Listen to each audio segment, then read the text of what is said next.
It is 8 o'clock on the East Coast. It is 5 o'clock on the West Coast. It is the 6th of March in the year of our Lord 2025. We are up and running, which is good. Season 15, episode 34, 703 times you have been welcome to the Clubhouse Podcast, your one-stop shop for all things sports, entertainment, pop culture, and pro wrestling. Welcome. My name is Rob. I am the executive producer of the Clubhouse Podcast, and if you can see the title of this episode, it's another two-show week, and we're going to talk about that here in just a minute. But as you can see, I'm kind of not alone. That way, apparently we have the anonymous Raw general manager joining us tonight. We'll find out when Alex gets here. At the bottom of your screen is the official fact checker of Sooner or Gator Productions and a man who's about to get real jealous. Oh, boy. You may know him as Igbunu, but his mama named him Don Ford. I'm going to call him Don Ford. I see him. Okay, he's back. I was about to say we're about to have Hornswoggle's Revenge Part 2. You know, the Raw GM manager, Hornswoggle? One part. Well, he was one. This is Part 2. You say Revenge, it already intimates. Revenge. Hornswoggle 2, the Revenge. Yeah. There, now see, that's better. Hornswoggle 2, the Revenge. Yeah. But I'm like not normal. And my English ain't the best. Well, for Alex, years in. English 101. Here we go. There he is. Almost. Almost. We see you. We can hear you. That's the important thing. Yeah. So I was going to wait. Wanted to wait till Alex got on because and Alex knows what's about to happen. He just doesn't know exactly what it is. Okay. I said in Don's intro that I'm about to make him very, very jealous. Go on. I'm yours. One moment. I'll be right back.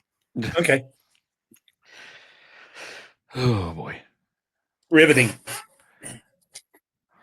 Well, there's work to be done. I can keep my ears in for this because I'm just going right here. And I have a very long cable. Don, in the meantime, stand up for me real quick. I want to see that Bucky shirt. Nice. That's a good one. Is that the Halloween? Back. Or is that the World Tour? It looks like it's just spray paint. All I see is Don's butt. This is not working. No, Don, lean back. Lean back. Like that? It looks like a DJ set. Yeah, it's a DJ. Okay. Bucky's DJ. All right, you back with us yet, Rob? Uh-huh. Ah. Okay, Texas 82. Bear with it, Don. What? Okay. Oh, what? man, I feel so good about that setup. They'll be in the store in 2 months. They were in the store last weekend, Don. Okay. All right.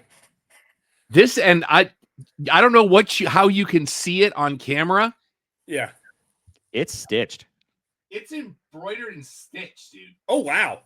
And the Texas on the back, is that where they put it on the patch, then they put it on the jersey? Mm-hmm. And you got the little thing at the bottom. So where'd you get yours at? Which one? Terrell. I haven't even given you the best part yet. Oh, I know what the best part is. Don, Actually, next week I'll be. How much would you pay for this item? They're probably going to sell it since the shirts are about 20. They'll probably sell it for, I think, maybe 50. Take 20 off it. $30? Yes, sir. I thought you were going to hit the buzzer, Rob. I thought you were going to hit the buzzer on that one. You have the board and you didn't use it. I had to stop by Bucky's for breakfast on my way to church on Sunday. And I walked past these and I was like, oh man, those look cool, but man, they've got to be at $30 and the price tag has a little sticker on it too. Yeah. Oh, all the I was like, this is happening, bro. All the shirts now come with that little sticker that's stitched, the round yellow sticker. But it's now on my mic case. So yeah, I will be at that next on Tuesday. So I buy now. They only had on the On the rack, they only had up to a single X, so I had to ask them if they had a double X, and they brought it up. Okay. So you have to ask for a 3X on mine. Yeah, but yeah, $30, dude.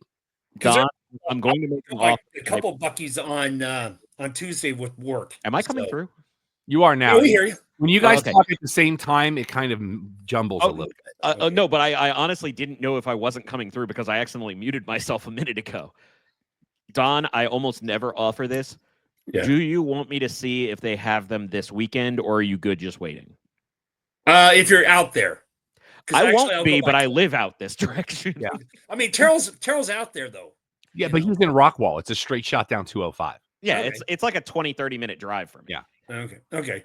Actually, I may check the one towards Greenville first. And that also depends on if the train's coming through Terrell. Actually, Greenville would be your better bet because you're going straight up 35. At 30. I'm going to have to do a long loop thing with my job. So I'm actually on Tuesday. So I'm actually going to probably go by 3 buckies at least. Literally. So I could name them. Okay. If I'm going past a Bucky's or can easily tangent, I will text you and let you know. Okay. Cool. I was shocked. I just love the fact that I knew what was coming and set Don up with the shirt. Because I took pictures and I sent it to Alex and with a text on something that just said decisions were made. Well, where's mine though? He hasn't. It's at the store. You just got to go pay for it. Good answer. Yeah, you always say Alex still hasn't seen it in person though, so he cannot attest to the quality of this jersey. But only $30. Yeah, that's what shocked me the most. Yeah, the price tag is what shocked me more than anything. Yeah, I was like, this is. I'm gonna have to pull the trigger on this because that's pretty cool. And Don doesn't know about it, so I'm gonna wear it on the show Thursday. I figured there was something like that coming. Which leads to the question: are we going to get more things of its ilk depending on the season of the year? Because you give me a hockey sweater, you give me a football jersey, and you make them affordable, there may be a collection starting. That's all I'm saying. And if you do different, like home and away type things. Yeah. Oh, that's the way. Not last night, but the night before, Tuesday night, we actually lost our power for 14 and a half hours. That stunk. And it got cold. I didn't get a whole lot of sleep Monday night and Tuesday night because we had the storm Monday night, which we had a couple of lightning strikes that hit right by the house in the middle of the night. Mm-hmm. And then, the wind on Tuesday night, which almost blew me off the road a couple of times coming. That's what took our power. Mm-hmm. Which, by the way, speaking of band practice, March 22nd, I'm sorry, Round Pen Cowboy Church in Terrell. That's your next rock worship night with your boys from Grace D. My mom's coming into town. Oh, wow. So we may have to pivot the show that week because she's flying in Thursday afternoon. So we may have to pivot, maybe do a Wednesday or something. I don't know. I got to figure it out.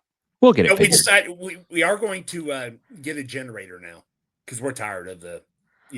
I was going to text you about it afterwards because we had really bad sleet and wind. We lost power, but for about 15 seconds because I have the big generator hooked up through the gas line. And his generator's pretty dope, dude. Okay. Actually, Rob, I have a possible suggestion. Please. Maybe we skip that week for the show and do something alternative. But that's also because we have the second weekend of March Madness or the opening weekend of March Madness that week. Let me just say this. I would need to have a discussion on that. Understood. Based on requirements. I understand. That's why I was talking about the pivot, but that's an off-air discussion. We're boring the people right now. All right, let's get into it, boys. We have some interesting NFL news to talk about. Mm-hmm. Matt Stafford still a Ram. Yep. So the glimmer of hope that Alex had for him coming to the Giants is now no more. I'm okay with that one as long as the other thing doesn't happen. Staying on the left coast, Deebo Samuel now a Commander, but now thus making the NFC East a little more complicated. Yep. Dean Metcalf, that's the former producer of the Bob and Tom Show. DK Metcalf wants to be traded. Seattle wants a lot for him. Tyler Lockett already out. Yep. There's at least a dozen teams that are going to have him on speed dial. I can tell you where he's going to go, period, right now with a lot of confidence. And go ahead. He was an undersized speed guy coming out of college. There was a coach that pounded the table for him, who happens to be the new coach in Las Vegas. Pete Carroll. Yep. Mhm. You know what? Let's go. He doesn't have to go very far. Nope. So, and announced today, Joey Bosa out with the Chargers. He has only played in about half of their games in the last 3 seasons due to injury. He has actually said the words, "I know the clock is ticking." Let him play with his brother for a year or two. Well, it's, at this point, please. At this point, it's not even a let him situation. He'll probably take less money because of injury. There's not going to be somebody blowing his doors off because of how much time he has missed, despite every Bosa being a quality football player. So I wouldn't be the least bit surprised if he takes it slightly less to play in San Francisco. And then, now, Alex, I know you know about this, but Don, I don't know that you do. Have you seen your Hard Knocks announcement this week? No, I didn't. We talked on the show a couple of weeks ago about off-season Hard Knocks happening again, and what my hope was, and who we wanted, that they do the whole, since they did a whole division for in-season, off-season, let it be the NFC East, because there's a lot of great stories going on there. Apparently, no team in the NFL wants off-season Hard Knocks. None of them. And multiple teams cited exactly why. So somebody has stepped up to the plate.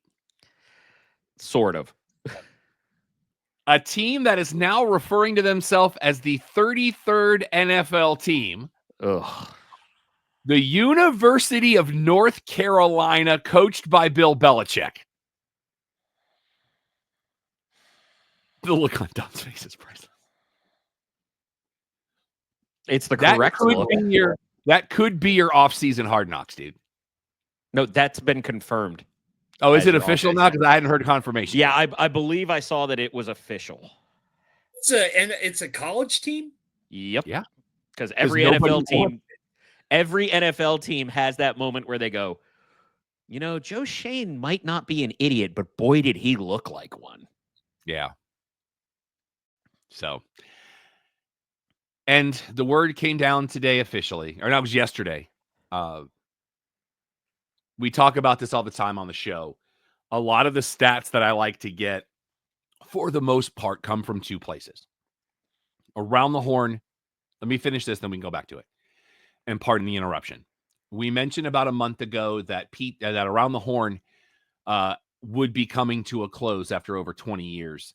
We have an official date for their last episode. It will be May 23rd. It was announced yesterday. So just hearing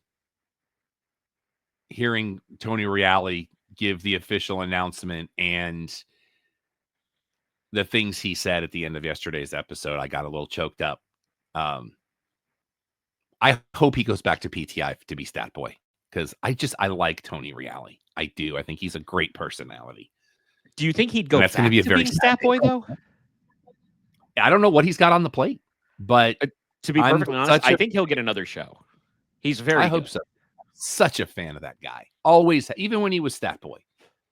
Always, he would call Will Bond Willie Buns just to watch Will Bond's blood boil.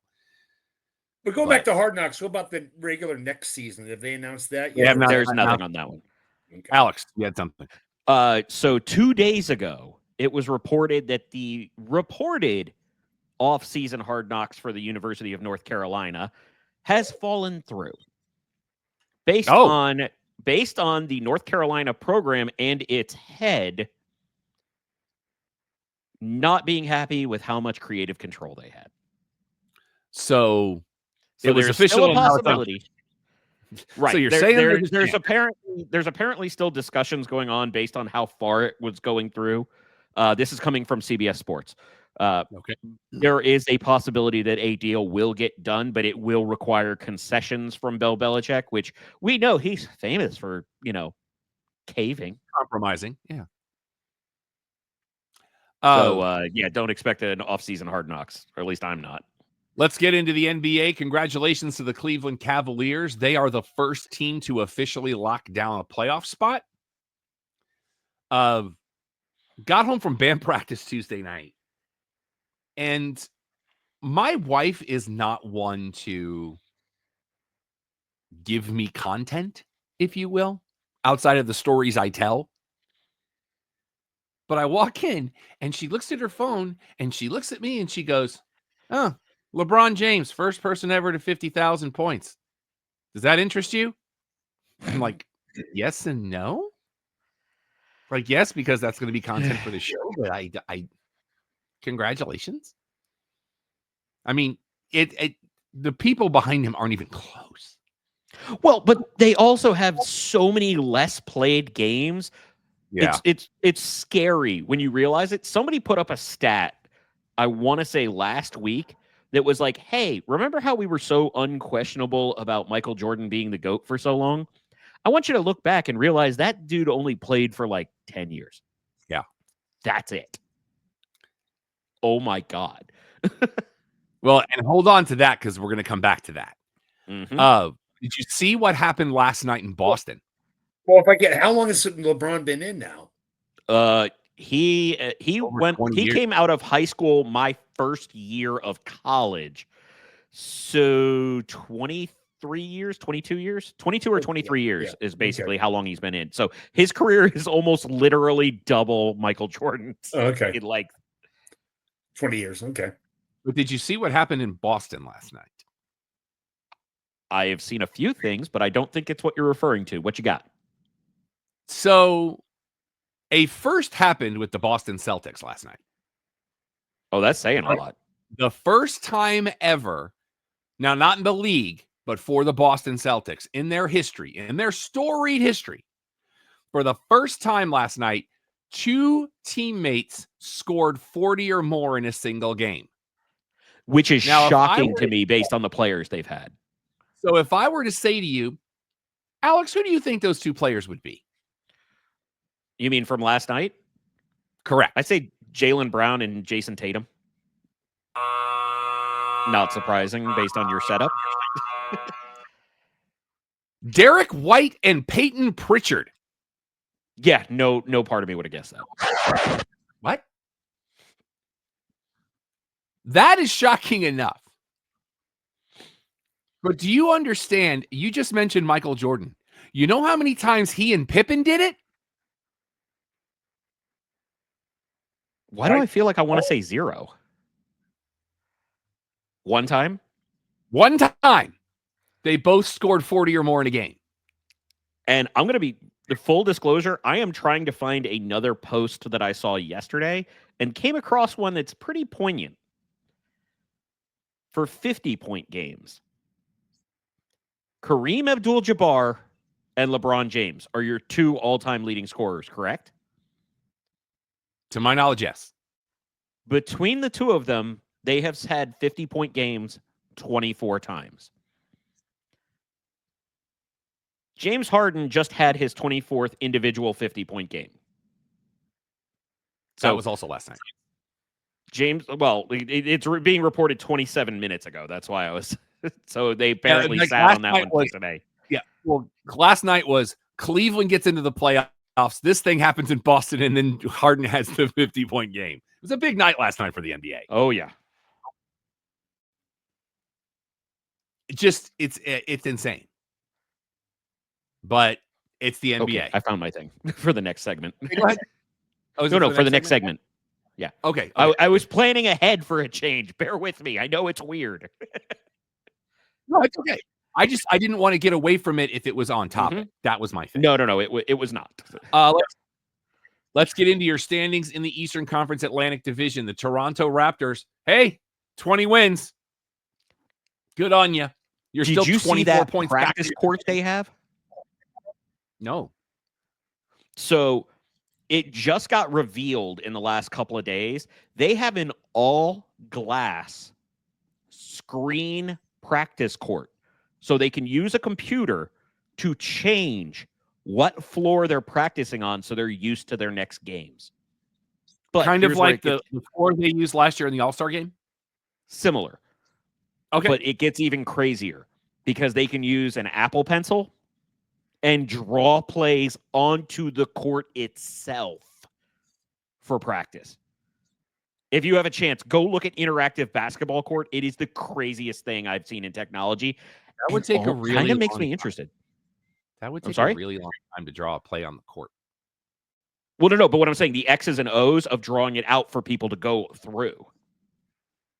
So when they draw it on a board like they do during a game, they can draw that on the screen, and the X's and O's and arrows and everything appear on the floor. I thought you were saying they were actually drawing it on the floor. Like, that would take forever. I would need like a stamp. No, it's literally like drawing on the iPad, and it appears on the floor. It's like a telestrator in real time. Nice. If I can. Go for it. Yes. Kareem is number 2, but they're saying LeBron on these point things is saying 41,000 points. Kareem 38, but I thought he said 50,000 or what? He hit 50,000. It includes the playoffs, Don. Yeah. Oh, okay. But yeah, okay. Basketballs, I think, is the only one that includes playoff stats because they just want to boost their numbers. Because that garbage. But, Kareem is down by 3,000 under him. So and Sunday was the anniversary of Wilt's 100-point game. Mm-hmm. So big week. It's one of those. I don't know who did it. I want to say it was actually on PTI where they went in depth as to why Philadelphia was playing in Hershey, Pennsylvania. Because it never made sense to me, but now I actually had the explanation. I was like, okay, I guess drumming up fandom before the internet. Yeah, the rule they had that year that they had to play a certain in like other local cities. Yeah, every team played in local cities to drum up interest and everything like that. And it's like it's crazy to think about that because that Hershey Arena at the time might have held 400 people. Well, that was, and then. What was it they were saying? One of the other teams was practicing. Sonny Jurgensen was in a separate game. That was like a celebrity game, and he came back out. Yeah. And he heard that Wilt was scoring all these points, and he's like, I'm just going to stay here and watch this. Yeah, no, they told him when he was getting cleaned up that Wilt had 31 points like halfway through the first quarter, and he was like, I'm going to go watch this. So Toronto is now a game and a half back on the aforementioned Philadelphia 76ers. They are tied with Brooklyn. Brooklyn has lost 5 in a row. And they're 4-6 in their last 10. They are both okay. So let me reset here. Toronto 24 games back. They are a game and a half back of Philly and Brooklyn. Philly and Brooklyn are 21 or 19 games back on the Knicks. And the Knicks are 3.5 back on Boston. Something tells me somebody ain't getting into the playoffs. Yeah. In the Central Division, the Chicago Bulls, they're still pretty bad, but they're 28 points out of first place, or 28 games. I'm sorry. Points in games. I got hockey going on right here. I'm 19 kinds of confused. They are, 8.5 games back on Detroit, former champs of basketball. The Pistons are a game and a half back on Indiana. Pacers are now a half game back on Milwaukee. But like I said, Cleveland has clinched a playoff spot because they're on a 12-game heater, and they're 15.5 up on Milwaukee after beating up on my Heat last night. In the Southeast Division, the Washington Wizards. You got 12 wins. And you're 17 games back. And you're still only 2 games back on the Hornets. So there's a chance. There ain't a single person in that area that cares about that team right now. They're still on the high of the commies being in the conference championship. So they're just coasting through a bad season. They're all watching Ovechkin right now. I was going to save that for the end. Yeah, as he inches ever closer. So, Charlotte now 13.5 games back on Atlanta. Atlanta's a half game back on Orlando, but they've lost 4 in a row. By the way, Charlotte's on an 8-game skid. So right now, Miami has a 1-game lead on Orlando. In the Western Conference, Pacific Division, the Phoenix Suns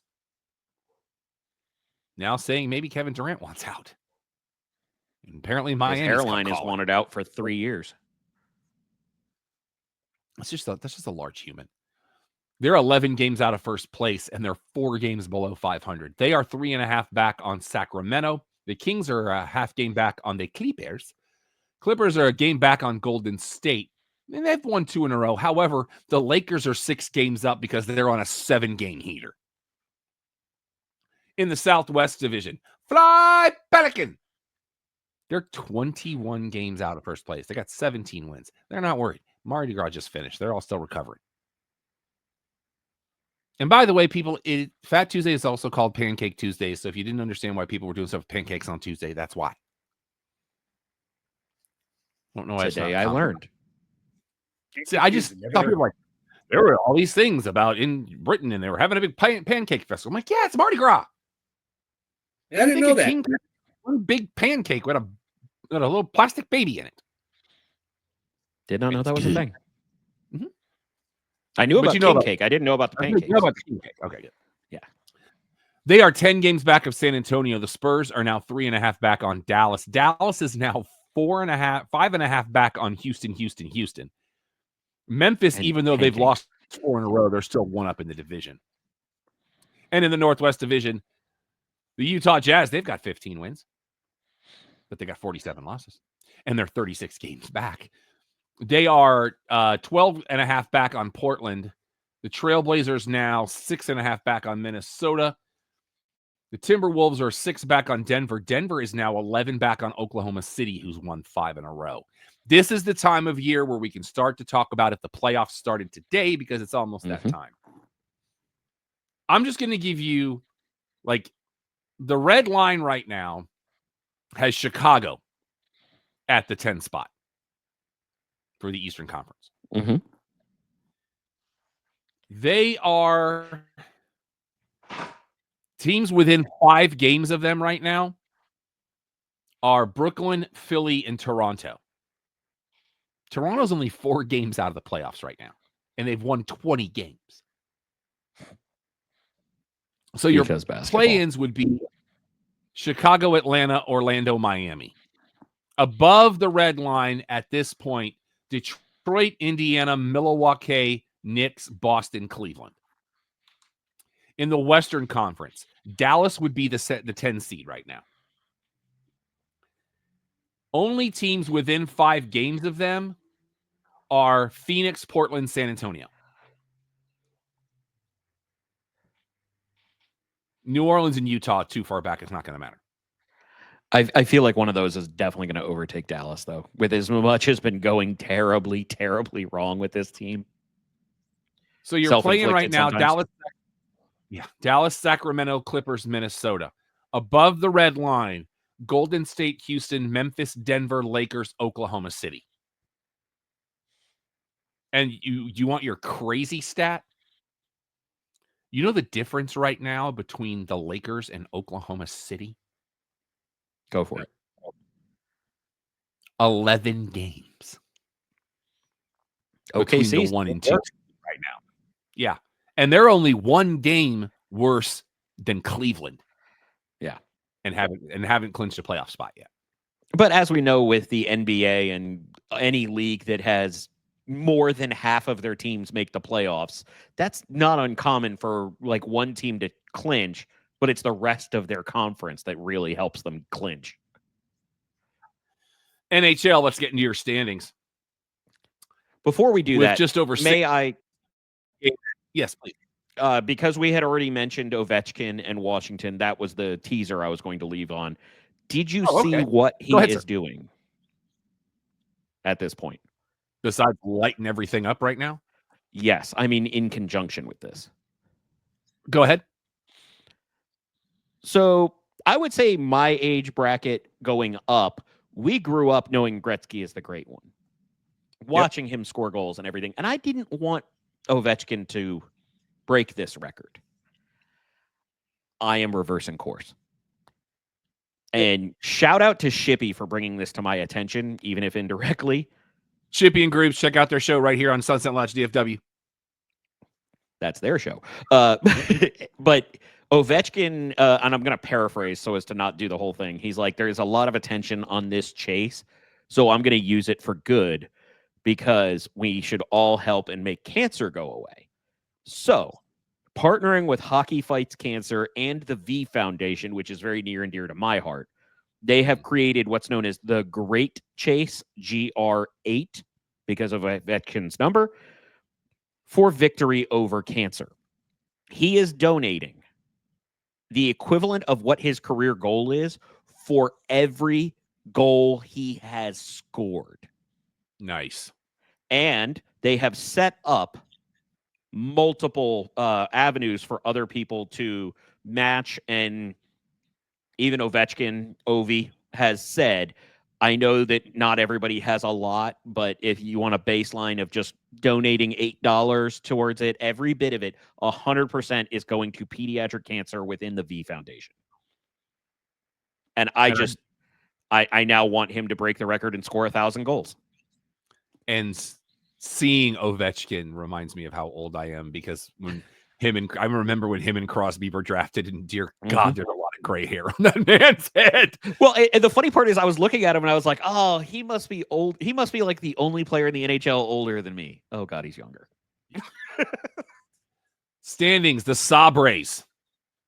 They're terrible. They are 25 points out of first place right now. They're on a 4-game skid. They are 11 points back on the Montreal Canadiens. There we go. They're on a 5-game heater. The Canadiens are now, what the heck? There's something wrong with the standings here, because this is wacky. Because it's saying they have 65 points, but Boston is ahead of them with 64 points. Games played. Oh, they played 2 extra games. That's why. Boston is now 3 points back on Ottawa. The Senators are a point back on Detroit. Detroit now 10 points back on Tampa Bay. Florida and Toronto are back tied, but Florida had to win 4 in a row to get there. In what division, Don? The Metropolitan Division. Thank you, sir. Your Pittsburgh Penguins are in the toilet still. Yeah, they always are. They're only 30 points out of first place. There's a chance still. I gotta believe. With 18 games to go. Well, you're 5 points back on the Islanders. New York is a point back on Philly. Philly now 5 back on the Rangers. Rangers now 1 point back on Columbus. The Blue Jackets are 4 back on the Devils. Jersey 4 back on Carolina. Carolina is now 12 games back on Washington because Ovi. In the Western Conference Central Division, the Chicago Blackhawks, they're still pretty bad. They are now 38 points out of first place. Actually, no, I'm sorry. Let me redo the math there. Make that 42 points out of first place. They're 5 back on Nashville. The Predators now are 8 back on Hockey Club. Hockey Club is now 3 back on St. Louis. St. Louis is 8 back on Colorado. Colorado trails Minnesota by 2 points, but they are now 6 points back of Dallas, and the Stars are now 6 back of the Jets. But Dallas has won 3 in a row, and they're breathing down their necks. In the Pacific Division, San Jose, put a pin in it. Seattle, the Kraken, now 5 points back of the Ducks. Anaheim is now 6 back of Vancouver. The Canucks and Calgary are tied at 67 points. They are 4 points back of the Kings. LA 3 back of Edmonton. And Vegas now 6 points up in that division. Gentlemen, it is time for North America's favorite game show. Oh, boy. Well, before we get off of that, did you see that Utah has now trademarked their final 6 choices for names, and Hockey Club is still alive? Good. Let's go Hockey Club. Be Hockey Club.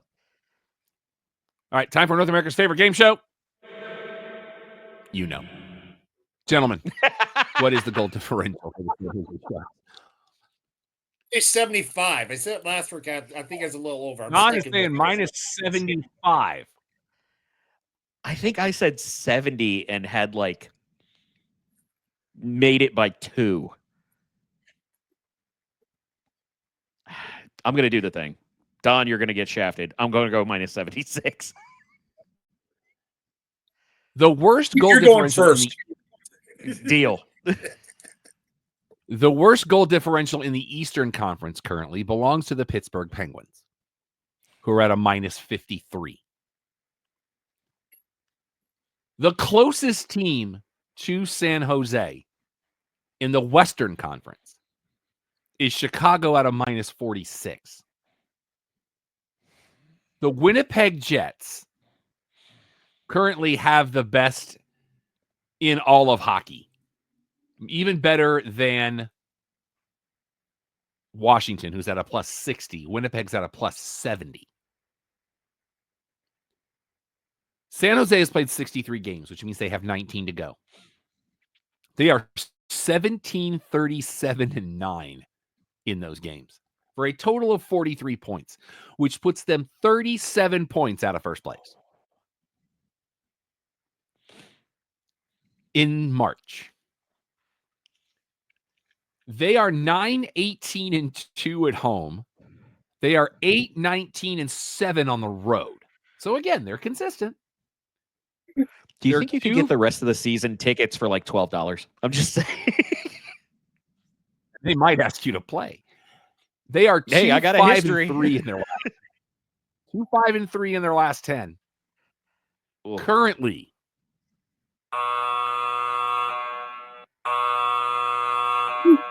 both too high. Oh boy. The San Jose Sharks have a goal differential of -68.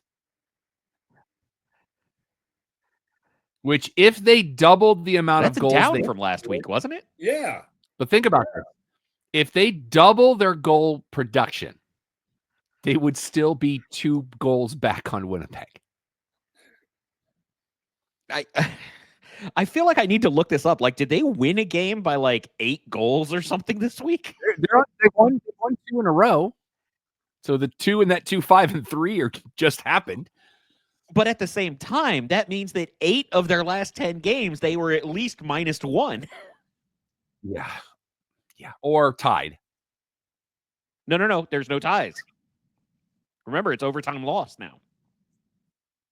Oh, is that what it is? Mm-hmm. Because if not, it goes to a shootout. Hold on. I'm on the wrong screen.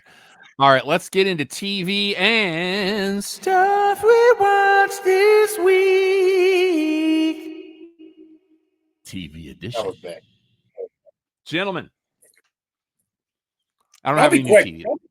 I did that documentary on the Celtics, the history of the Celtics. Oh, the one that isn't that a series? Yeah, it's a couple of them. So let's watch the first one. It starts off with the history back in the time and with the 50s and the 60s and some of the racial issues with some of the players bringing up, that were African American. So I think they'll more get into the 70s and 80s in the next episode. It was good. I want to interject real quick. I just saw a headline that says Bill Belichick shows excitement after UNC's spring practice. Bill Belichick excited. That's pretty good. Right? Had a good time. People are working hard. That's my Bill Belichick is excited. Real quick, I did go back and look. In the last 10 games, the Sharks lost all but one game by 1 and another one by 2, but their wins were by an average of 3.5. Well, so that explains it. There you go. Alex, you got any TV you want to talk about this week? I've talked about it multiple times. This was more of a sports-heavy week for me because I'm just dipping the toes into the new season of Shoresy at this point, so there's nothing to really report. But TGL, I need this to become a thing everywhere. They just wrapped up their they just wrapped up their regular season. I find it comical that your 2 founding fathers from the actual golf side of Tiger and Rory are the 2 teams that did not make the playoffs. Yeah, I like it. So I'm now I want one thing for me. Put Tiger and Rory in the booth. Here for it. I don't hate Matt Berry, but he's just not good. Can I send a shout out real quick to my Tampa Bay Lightning? The logo that they're carrying on their sweaters is for the YMCA. Shout out. They're down 5-3 to the Sabres right now. Just about 3/4 of the way through the second period. But to clarify, I want to see X Golf and every simulator place start mimicking some of these TGL courses, some of the closest to the pin playoffs they've done. I want to see them expand this into an LPGA game. I want to see a mixed rotation where you have one PGA, one LPGA, and call it a golf influencer of some kind. You know, maybe just a celebrity that Well, for NIL, you could get college golfers. Forget that. I'm going to give you another one.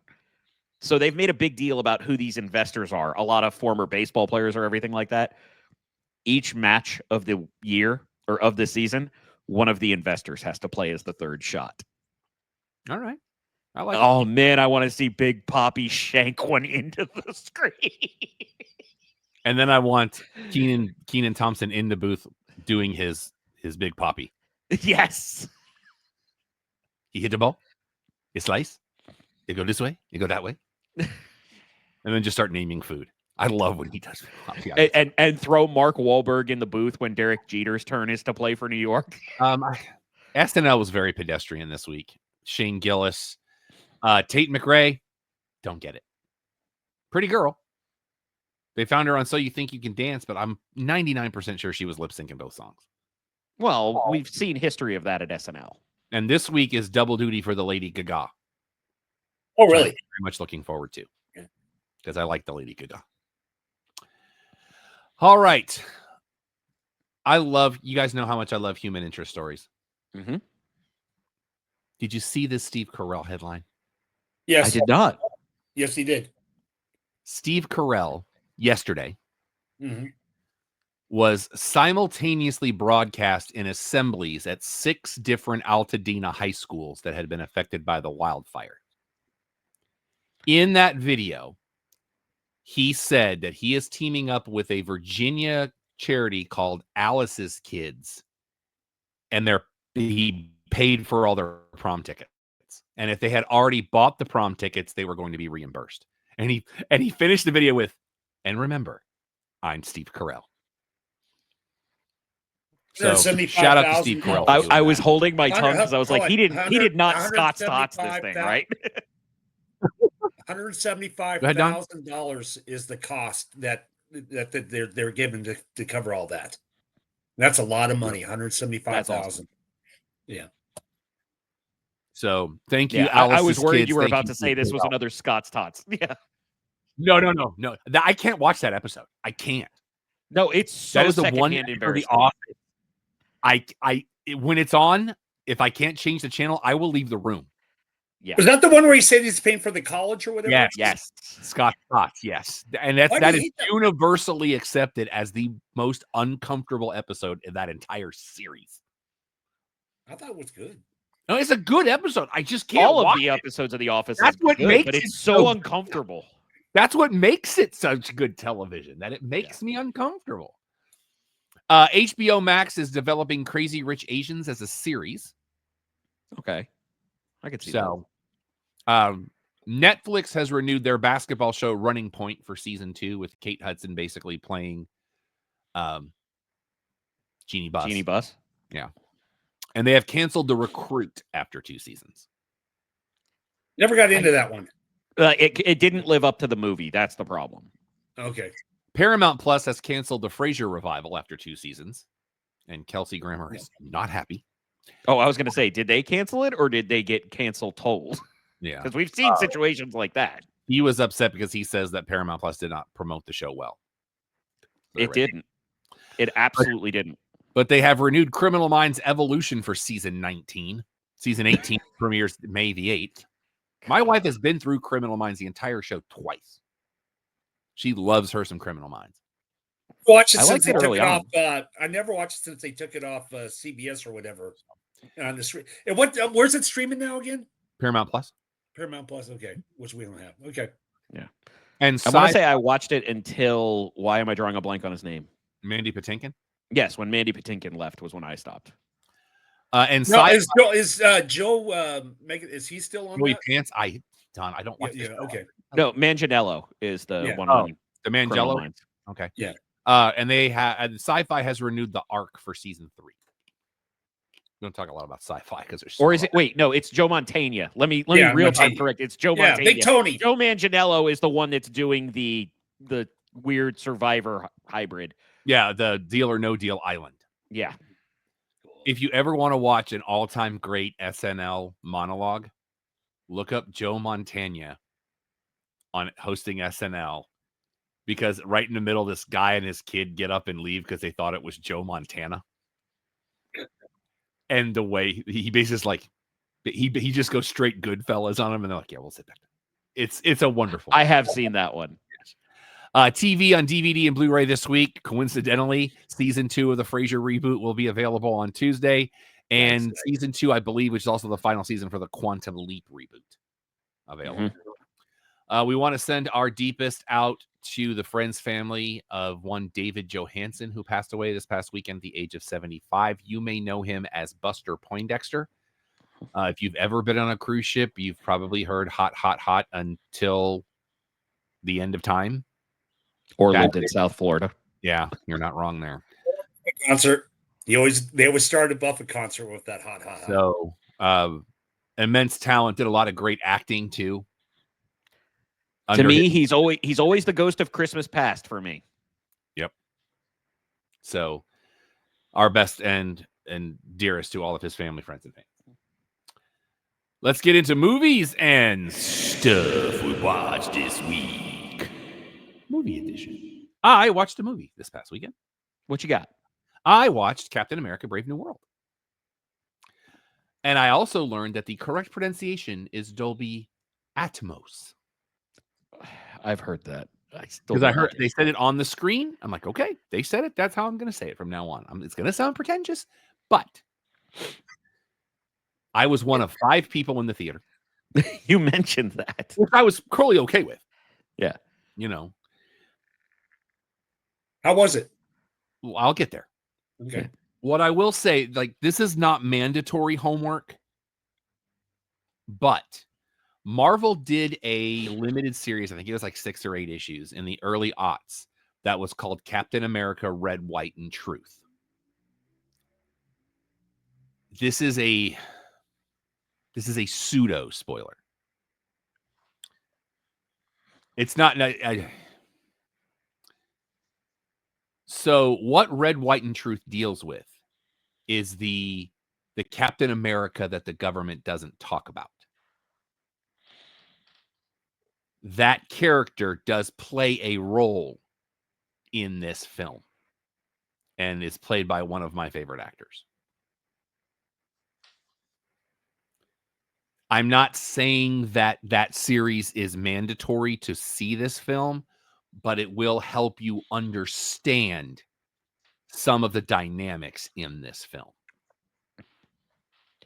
So I actually asked Ricardo after he saw it what he recommended as a precursor, because he is immersed in it. He mentioned the Ed Norton Hulk and Falcon and Winter Soldier. Would you agree that is... There are connections. Okay. There are absolute connections. Because for Falcon and Winter Soldier, it kind of gets you into the mind frame of where Sam's at. Mm-hmm. I thought that was a great series. It really was. Marvel Weapon. All right. Goal Lightning. Probably the worst post-credit scene. You mentioned that you wanted to go back and replace it with an idea you had. And I pitched I will ask you after. I pitched that idea. Well, it's kind of spoilery. That's why I'm not going to talk to you about it, because it's kind of spoilery. I was just asking in case you were going to say it. I did pitch my idea to a friend of the show, Jim Bregel, and he was like, dude, that is solid. So Disney, call me. It's not too late. Hey, we don't just have the book and the checkbook for certain other parts of the show. Because here's the thing. The way I wrote it, you don't need any of the main cast. Ooh. And they love doing that too. Mm-hmm. Yeah, I want you to see it, and then when you see it, let me know, and I'll tell you what I would have done, because I sat there as the lights went up, and I was like, oh, they miss, because I thought of it right away. Okay. I was like, you guys missed such a major opportunity here. but it could be because a lot of that film had to deal with the strike. Mark Bernardin on Fat Man. That's the main reason I saw it, because I knew they were going to spoil it on Fat Man if I didn't. He believes one of the pivotal scenes in the third act was reshot. And that's all I'm going to say. Okay. And he says because you can tell it was done at a different time. I don't know if I think it's possible, but I don't know. It was kind of 6 of one, half a dozen of the other for me. But I liked it as a film. It's good, but that end credit scene just kind of brought it down for me a little bit. But it's a good film. It's very enjoyable. Good soundtrack. Okay. And it's, Harrison Ford gets to play the president. So, and he does have the mustache in the beginning, as they're doing, like they've redone the archival footage with him in it, and he has the mustache because he is General Thunderbolt Ross. Yeah. And they do explain why he doesn't have it, because that's in a trailer. You can say it. It's in the trailer. And apparently that is a scientifically theorized fact, that the more facial hair you have, if you're running for office, the less likely you will be elected. People don't trust you as much. Yep, but it has worked at various times depending on history, because the most famous one known is Abe Lincoln, who was told that his chin looked weird, and it was recommended that he grew a beard, and then he finally won the election. So, but I liked it. Good. I did like watching it in a premium format. Plus, I also got to see the premium format with the trailer for Fantastic Four, which I'm very much looking forward to. So we'll see where it goes. And you guys watch any movies this week? I was TV intensive. How about you, Don? Well, not movie-wise, anything to write home about that stuck in my mind. Well, the Oscars were a thing. Yeah, they were. Watch. I had a long day on Sunday, and by the time I got home, I was like, I don't have this in me. I'll just read the results later. Anora wins 5, including Best Picture. Disagree. Yeah. But Mikey Madison absolutely deserved it. Her performance in that film was outstanding. Sean Baker is the first person to win 4 for one movie, as he gets for Best Picture, because he was a producer, director, editing, and screenplay. Yeah. Oh, wow. He wrote that for her. But the one thing I totally disagree on, Demi Moore deserved the Oscar with the. You were very adamant about that. Very in our adamant wrap-up. on that. Yeah. And how she won everything, the Globe, SAG, and throughout history, roughly 85 to 90% of the time on the 4 actor categories in SAG, if they win that, they win the Oscar, because it's, so many people are both SAG in the Academy. Well, and Mikey Madison, after she won, she actually texted Demi Moore to give her flowers. So which is good. That one I totally disagree on that 100%. Chalamet also, I think, probably deserved better. Let's get there, Don. I've got notes. You're speed running, Don. You're speed running. Also Neon's second Best Picture in 5 years. Nice. So congratulations to them. Adrian Brody wins Best Actor. A lot of people thought that film was going to do better than it did, but I think there were only 2 of the Best Picture nominees that didn't win anything. The Brutalist does also win for Best Cinematography. Something that I can say I at least said was going to be a very good possibility came true, as Kieran Culkin wins Best Supporting Actor. Oh, I 100% co-signed on that one. Very much appreciated that. Zoe Saldana wins Best Supporting for that film. And first, I want to say it was, what was it? First of Dominican descent to win Dominican. an Oscar. Correct. Yeah. Flo wins Best Animated Feature. I need to watch it since it is available on Max, especially since I was so harping on the Wild Robot, and then all I saw was the trailer for Flo, and I'm like, oh, I get it. I'm Still Here wins for Best International Feature. That was also nominated for Best Picture. Conclave does win, but the only win it gets is for adapted screenplay, which, yes, it deserved it, but I still believe it is the best picture of those 10. That's what most people. And The Substance does win for makeup and hairstyling, and from what I've seen, that absolutely makes sense. Adrian Brody set a record for the longest acceptance speech ever. Yep. Oh, good. Which, look, the dude won what 20 years ago. He thinks he's not going to have another shot. Well, and his movie's 3.5 hours long, so that So might as well kept the speech that long too. So Don, what did you want to say? No, Chalamet got. I think he got. I wasn't. He should have got with the Bob Dylan. And I also think Conclave should have won. Those are my three. I wish. I thought they made a mistake on. Mm-hmm. Is the best actor, best actress, and the best picture, the big three. Yeah. But that's my opinion for what it's worth. Mm-hmm. Don, did you watch The Brutalist? No, I did not see that. Okay. I'm curious. This is the ones where I always get fascinated because there's a number of people that'll ask me because we are in this where it's like, oh, so you've seen all of them. There ain't enough time in the day. Oh, yeah, we are very fortunate to get our FYC pack where we get the DVDs and everything, but it is a physical impossibility to get through every movie, especially when there's over 3 hours of it. So I was more curious about that one, and that's been a topic of conversation for me lately. So I wanted to also clarify that Don feels passionately about this, and he has very good points, but none of us see everything. It's not possible. Between the three of us, we cover a good bit of ground. Yes, we do. But is that streaming right now, The Brutalist now? I don't believe it is. I believe you can rent it. I don't think it's I'm not going to rent, but okay. Available. I'll check in on that one. Transformers 1 hits Prime Video later this month. So, movie new releases and places you get movie new releases tomorrow. A movie I'm interested in on a certain level, Mickey 17 with Robert Pattinson. I don't know why I want to see this so badly. The basis is he's a guy that signs up for a program that people didn't think he should, but he performs all of these tests, and if he dies, they have his DNA, so they basically just print another one. Mm-hmm. However, it turns out that there are two of him that exist at one time, and when that happens, they have to eradicate both of them. Well, there ends up being multiples of multiples of multiples, and things go awry. But literally the one moment in the trailer that gets me every time is them trying to dispose of his body because he is an expendable. Yeah. And they're like, oh, he's still alive. And he's like, it's fine. Did we get a press invite? I don't think we got one. No, we did not. I didn't.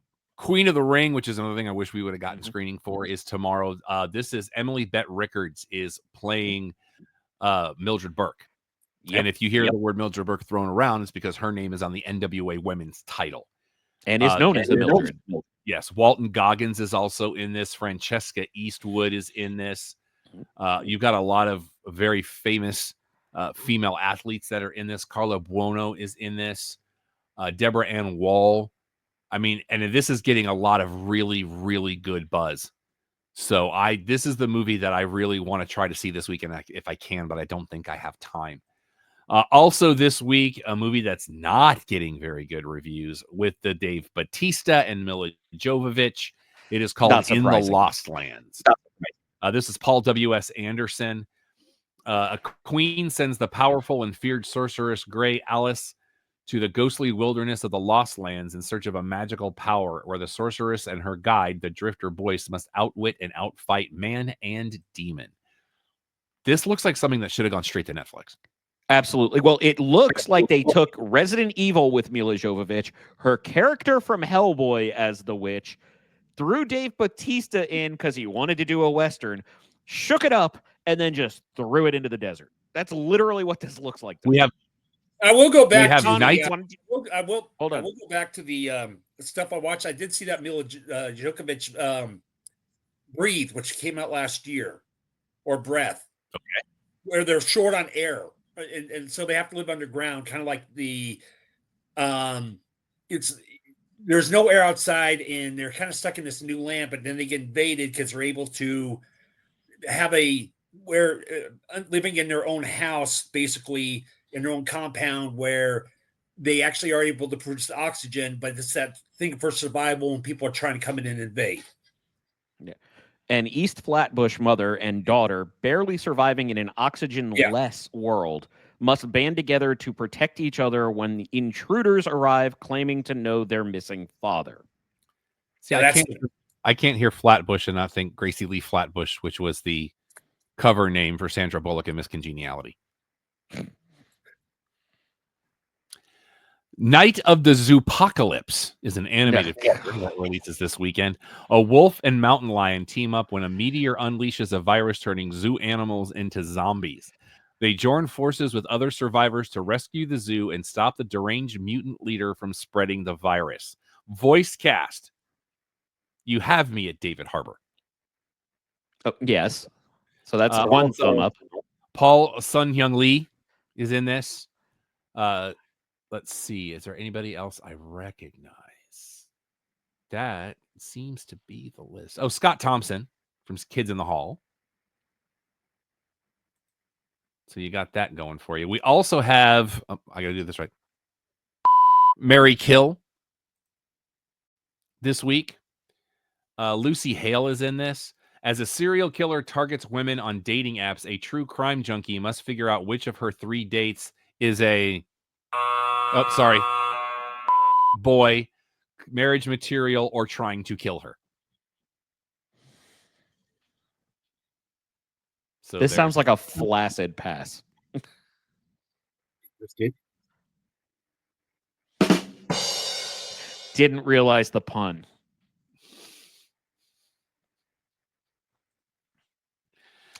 I'm sure Ashley will cut that one just to emphasize my embarrassment. I'm just also saying. This week, The Senior with Mary Stewart Masterson and Michael Chiklis. I've been seeing on his social media, he's been promoting this. Follows a man who 37 years ago was kicked off his collegiate football team for an altercation. Now at 59, he still carries that burden. So he decides to go back to school to get his degree and try out for the team to redeem his past. King of the Hill already did it better. Based on Mike Flint's book with a foreword by LeBron James. Let's see. Why? Because he had optioned the rights to the movie already. Brandon Flynn plays the young version. Rob Caudry's in this. Let's see. Wait. Hold the phone. We have a connection to this film.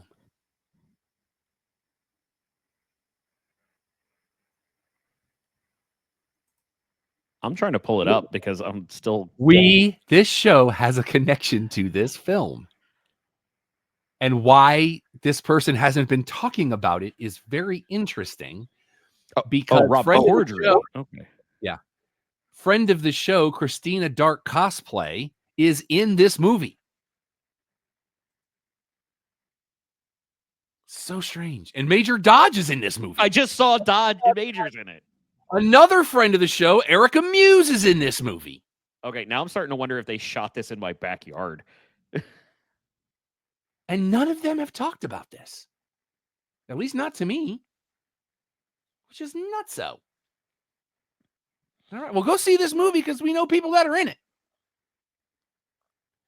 Movies on DVD and Blu-ray this week. 4K releases for Daylight, the Sylvester Stallone. Oh, what happened? Why am I at a solo right now? I shouldn't be at a solo. There we go. Sylvester Stallone, Jennifer Lopez thing where they're trapped in a tunnel underground. Also a 4K release for the horror film Trick or Treat. Arrow Video brings out Inside the Mind of Coffin Joe, a limited edition version of Dress to Kill with a book. And they're doing a 4K release of their release of Weird Science. And the Criterion Collection has the James Caan film Thief this week. And now this.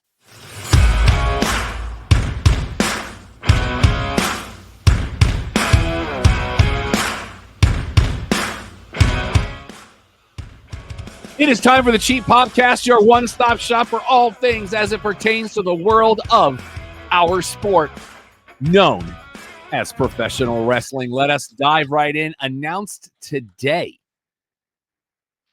I didn't have Reality of Wrestling. Did not get recorded this week. But apparently starting in April, they're now going to have 3 different shows. Their show on your local CW affiliate, which is where most of the shows are, will be known as ROW Platinum. They're also going to have another show on YouTube, on their YouTube channel, which they are boasting has approached 1 million followers. And they're doing something called ROW Up, which is their version of NXT, kind of, sort of, which will also be on YouTube. Well, it's funny that they only cut out NXT and Level to get that name. Yeah. But at the same time, Platinum is a terrible name. Well, remember how many times I've told you, like, Booker just blatantly rips off WWE stuff. That doesn't surprise me. Yeah. TNA, the Edwardses have re-signed. Well, half of that's good. What? I just heard a very strange noise. That? You guys talk. I'll be right back. Okay. Yeah. So, you know, the other one I'm trying to think of, and I'm going to circle back on this one just because we didn't get much time with it. Have you looked into Queen of the Ring much yet, Don? No, not at all. I just knew you're talking about the movie coming out or whatever. Yes. Yeah. Since we have a little crossover here. I was seeing a lot of posts where people were freaking out about Jim Cornette being there and multiple wrestlers being there. Every single one of them is part of the film. Like, why are people like this? What do you mean that they were there? I mean, in the film? At the premiere. There was a lot of posts about, like, Jim Cornette being at the premiere, Tony Storm being at the premiere, drawing a blank on Camille Brickhouse, or just Camille, being at there. And it's like, they're all in the movie. Why were people having to flip out about, like, Cornette? Well, no, they were thinking they were breaking news, like, oh my God, this person got invited. It's like, they're in the movie, you idiots. Yeah. But the other one I really want from this, and I really want to get your reaction. What happens if we watch that movie and Tony Storm is literally playing Timeless Tony Storm? I know it just totally throws it off the rails, but I kind of want that to happen. You know what I'm saying? Well, I mean, that's... What was that? Would you consider that be acting because that's her character now? Well, it is wrestling. That is acting at its core. Yeah. But the thing is like, I would find it hilarious. Like, I want there to be a cut of Queen of the Ring where it focuses on Tony Storm being Timeless Tony Storm. Oh, I'm getting with that. I know that. She's playing somebody else. I want to get to that here in a minute. We had an Aura Mensa sighting on Impact last week, so he's still around. The Chamber was a thing. Yes, it was. Let's talk about it. I don't know if you saw, Alex, but they did do a 25 years of Stratisfaction belt. I didn't see the belt, but I saw the advertising and the shirts that they did. Let me pull up a picture of it for you. Thank you.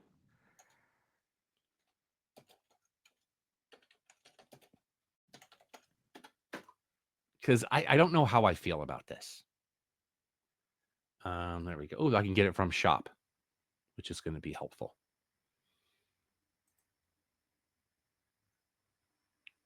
For you, the bargain basement price of $600. Let me share this with you, boys, so you can see it. Share screen. That so it's easier.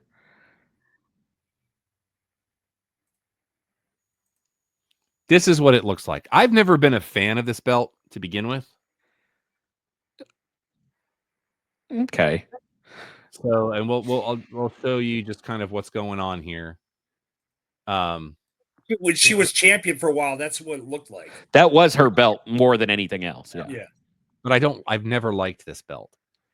It's better than some of the belts they've used, but no, this is not special. Oh, they have to show the actual back leather, right? You mean like that? Yeah, there we go. Okay. I mean, it's 2 notes. I've never been a huge fan of Trish Stratus, though I do consider her an all-time great. But I mean, they haven't been able to get me to pull the trigger on people I am bigger fans of. I'm starting to wonder if they just have a team that's like, here, just put something out. We'll just put a new belt out sometime. As the show begins, Jade Cargill does appear and attacks Naomi. I'm assuming we're addressing that tomorrow night. Hopefully. So but we talked about it at another thing that we're going to discuss, Rob. Mm-hmm. Don, did you see the reason why that opening to that chamber match was so funny with the Jade attack. Saw the thing. I did. I don't know Okay, so you saw Liv basically cowering and acting. Okay. Allegedly, big allegedly, Liv was told that Jade was coming out to exact revenge, but was never told who was getting the beatdown. So she thought she was going to get the beatdown. She was just selling it. She was selling it as if that was going to be her getting the beatdown. Yeah. And when Jade turned, she was just as surprised. But my favorite note from this, they definitely got in close on Alexa Bliss. I don't want to step on anything. Rob, do you have a note on this? That was my favorite part of that, of just looking at the shot of Alexa Bliss as she watched this happen. But did you... No, go ahead, Don.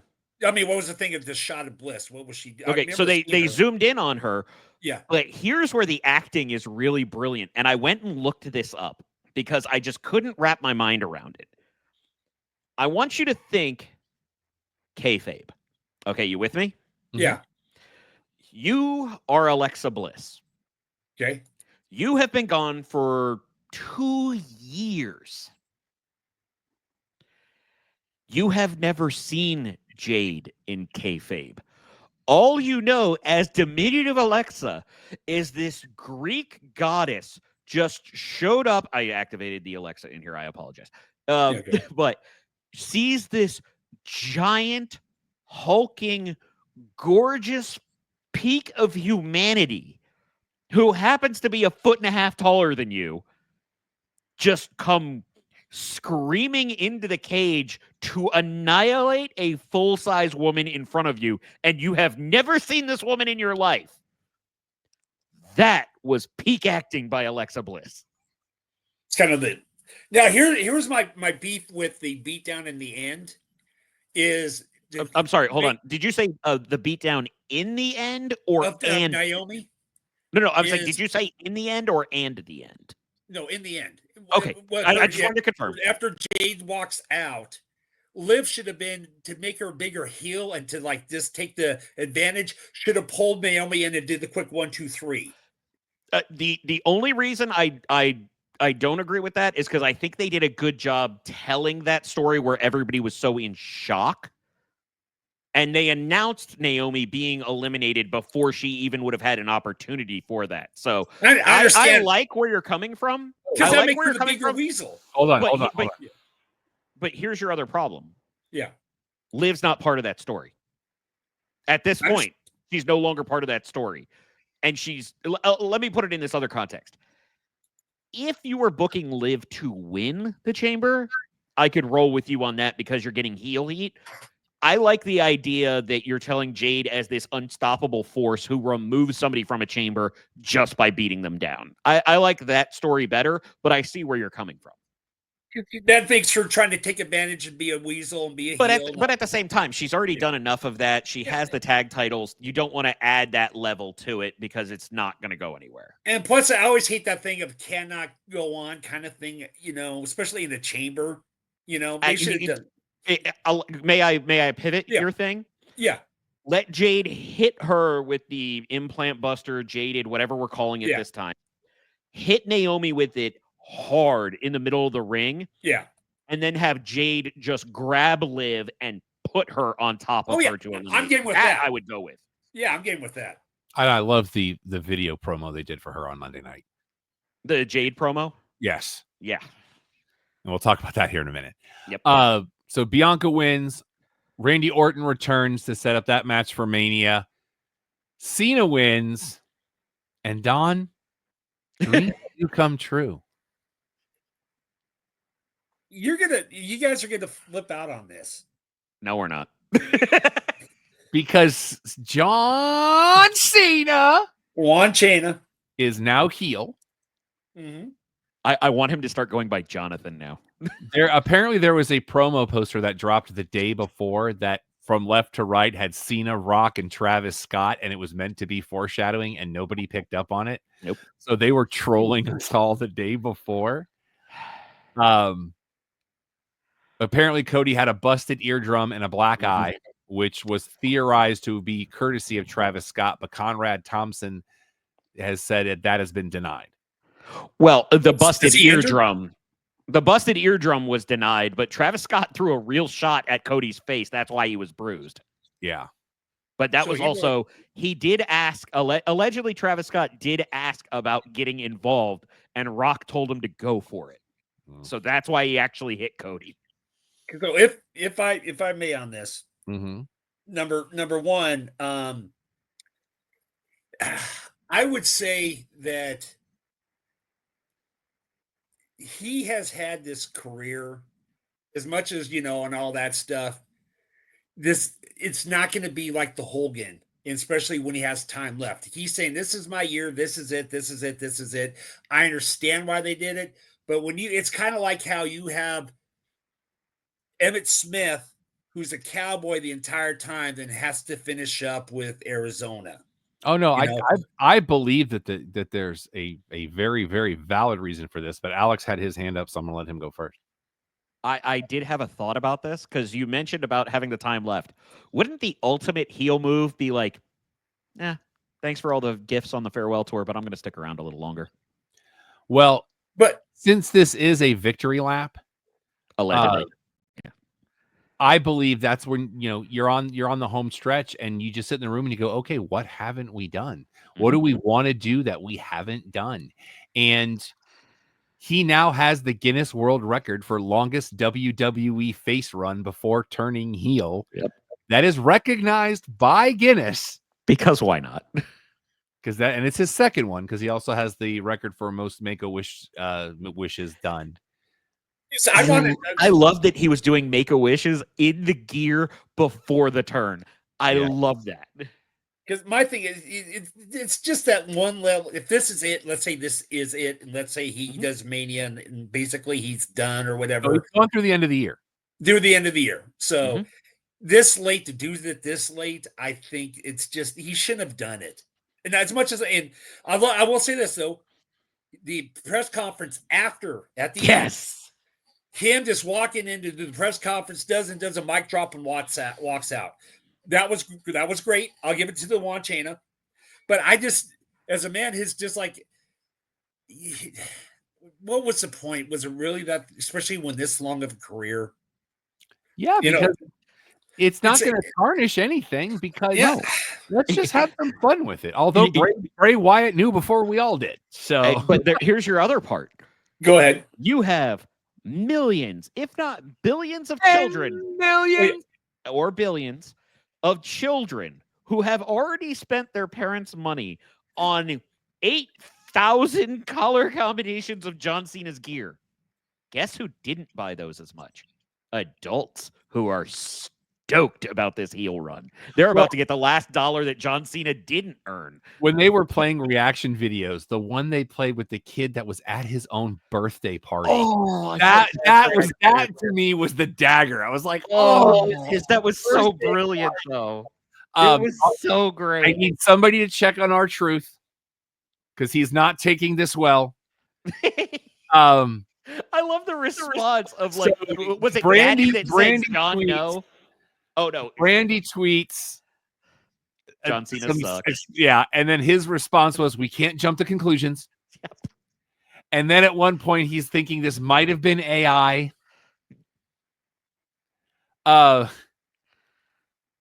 It was, and Alex called it right before it happened. It wasn't right before. I called it before the show. No, but I mean, when you texted me. Oh, when I texted you, yeah. Yeah, it was literally moments before it happened. Oh, really? Because we were texting before before the match finished, and you were telling me how you thought Cody would accept the deal and turn heel, and I pivoted with my fantasy booking with the reason you turn him heel is because you have the villains overcome at Mania, do your program to Cody get the return at SummerSlam, and then finish up with the redemption arc at the end of the year. Were you watching on delay? I guess I was. Because when I texted you, all 3 or 4 of them were actually in the ring. It was after the chamber. And so when you texted me, it happened 2 minutes later. Let me ask you guys.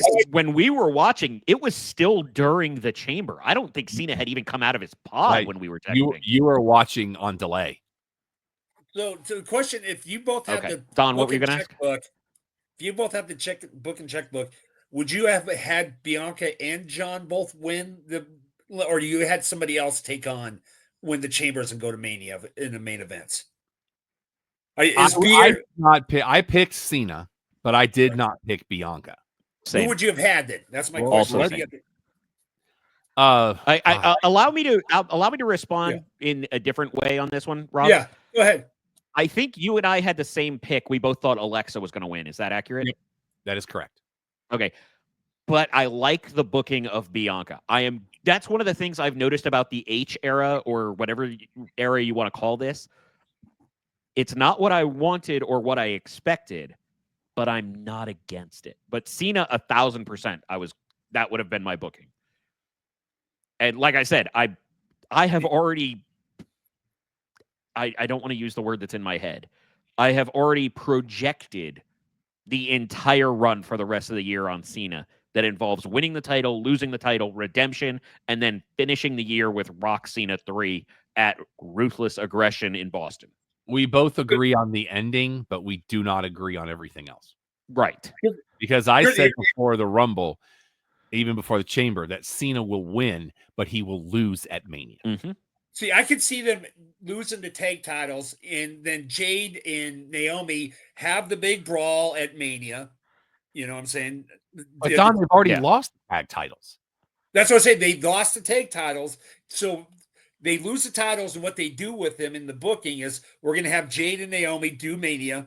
You know, Jade's going to get her revenge against Naomi at Mania. And then Bianca's, what do we do with her? Let's give her the Chamber. I think that was their mindset. That story's over. What do you mean? I think it turns out that it was Bianca. Mm-hmm. And Bianca's letting Naomi take the fall. Because if for no other reason, Bianca's been working with Jade. So that way, that's going to make a much better match. Well, and they've already laid the groundwork for that story where they're talking about how big Jade is, how strong Jade is, how much better than the EST Jade is. So you have that festering jealousy angle. And honestly, I wonder if we have a couple of women on standby for a Jade +2 versus, now not at Mania because part of this is already booked, but maybe at Backlash or whatever comes next, whether it be Clash in Paris or something else, where you have Bianca, Naomi, and Jordynne Grace, who were all part of it, because Bianca couldn't have been involved. She was in the ring when Jade got attacked. Naomi showed up after the fact, but could have been involved. But that leaves who can match power with Jade. You tell it as Jordynne Grace getting the jump on her. And then you have Jade plus, I don't know, Kalani Jordan and Jada Parker that they call up. Somebody, I don't want it to be those two. I'm not speaking that into existence, but two others that would fit in a triumvirate with Jade versus those three. In other news, Robert Stone will be part of your commentary team for Evolve, which is the good news, but then you're going to have Rosenberg. They have a 3-man team that's kind of like the bro kind of guys, and they're called Swipe Right, and that kind of made me giggle a little bit. LFG and Greatest Moments have been renewed for a second season by A&E. How proud is Michael Cole every time that pops up? He's like, and my show. That's right. My only note from SmackDown was Piper Niven as a Mountie. I loved it. I loved it so much. I was like, this is the most I've giggled on something like this since Sting had the cricket bat when they were overseas. Yes. For the record, Piper Niven is an international treasure, and so is Chelsea Green. Let's talk about Monday Night Raw. Don, first of all, let me say, Don, how are you feeling? I have not asked you if you're feeling better, and I do apologize. You can still tell my voice a little, but I'm still a little bit out. And that didn't happen. I mean, I was getting better, and then we lost the power 2 nights ago, and it was so cold it kind of inflamed it again. Yeah. But yeah, I wish I could have been there. I saw the pictures. Well, here's the thing, Don. We were given tickets. Thank you to Cosm Dallas. Yes. Absolutely. For giving us 3 tickets to come watch Monday Night Raw. Don got sick and couldn't make it. So friend of the show, Rachel Wimberly, stepped in. We walked in not knowing what to expect. We'd seen pictures, we'd seen video. This is in the same category, if not more so, than the castle at Disney World. There are no pictures. There is no video that can do this justice. But I do have a couple of photos I want to share that I took. Alex and I did a couple of TikTok videos, so you can check that out as well. Don, I'm going to show you this real quick. Okay. Now, I want to preface the cosign with Rob. There is no picture that's going to do it justice. No. Okay. This is a screen, Don. Okay. Now this ask is where it is. This was above us. That's the roof, Don. Yeah. And these are not TVs. Those are screens they program into the screens. Okay. It is 8K. Mm-hmm. The screen literally goes east to west, 180 degrees. And then there are 3 levels at Cosm. We were on the second level right in the middle. It goes from the floor curving inward towards level 1. Correct. Yeah. All the way up. That's the roof. But then it goes back all the way behind the third deck too. That is all in full 8K. Fantastic sound. Before Raw started, they did a sizzle reel, which was just nothing but braggadocious because they showed a basketball game, a hockey game, a soccer match, UFC, and it was mind-blowing. To give you a scope on this one, Don. Yeah, I see. It is so realistic. Rachel and I both at one point, like during, and Rob referred to it as the sizzle reel, but even before that, they were doing essentially nature shots in a lot of areas or city shots that would be fully immersive. There was a moment where they were showing a waterfall in nature and when a waterfall is tall enough, it has that mist effect from it. Yeah. Rachel and I both reached out thinking we could touch it for a moment. It was that immersive and real. Okay. And I know that makes me sound like an idiot, and I am. But I genuinely had a moment where I was like, I don't know if this is 4D. I mean, I've seen the Muppets at Disney, so. And immersive is probably the understatement of the year. It is. We saw the perfect episode too. Yeah. On that picture, which one's on the screen and the people? Like the guy at the bottom with the back. That's all the screen. That's going to be the next point. Okay. Where does the screen start and people were in front of you or whatever? I would love to tell you. Okay. They have their own cameras in the arena, Don. Okay. People on Netflix did not have this view. Okay. This was just Cosm. And there's 2. There's one here that's up the street from the house, and there's another one in Los Angeles. Now, this camera is right below hard cam. So basically, the only thing that is in the room in this picture is this lady's head. Okay. That's it. So this is all in the arena. So basically, like we're in the 6th row on hard cam side. On the left, that at the bottom, that head, that was part of the screen. That's somebody at the show. Yeah. Okay. Not Cosm, at Buffalo. Yeah. Correct. Now they have another camera that is on the rail on the other side of the rail right here. Okay. Right on the wall. Yeah. They also have cameras in this ring post and this ring post. Now, I want you to see, can you see right here, Don, where it looks like there's another little TV right there? Yeah, I see it. That is not a TV. That is a piece of the screen that was showing the Netflix feed at the same time as we were watching this. So what you're seeing right now is the opening segment. That's CM Punk right there standing on the announce table. Okay. Now, that's the camera that Netflix is showing. So this guy shooting CM Punk, that's on this screen. We're seeing this because this is Cosm's camera. Clarify, we are getting the audio from Netflix as well. Correct. Yeah. Now, Rob, am I going to step on toes if I talk about what happens immediately after this in the show? Let's get. There's one more thing I got to show Don because there's one Okay. more camera angle I haven't talked about. Okay. When you finish with that, please come back to this absolutely. picture for me. This is the camera they also have at the entrance. That is their camera. Mm-hmm. Oh, this is a great shot because you can see the Netflix feed up at the top. Yeah, this is the Netflix feed that they have built into the screen, Don. Okay. That they have an entire tech team that programs all of this. All right. So like, the people view changes. This is all Cosm right here. These are all people that were in the room with us. Okay. But it goes from different views as the show goes on, right? You see the tech team live fires and changes the camera for what's best. So the big screen will show like the ring, like you're a couple rows back. Then it will go like you're right there at the entrance. This is the same screen.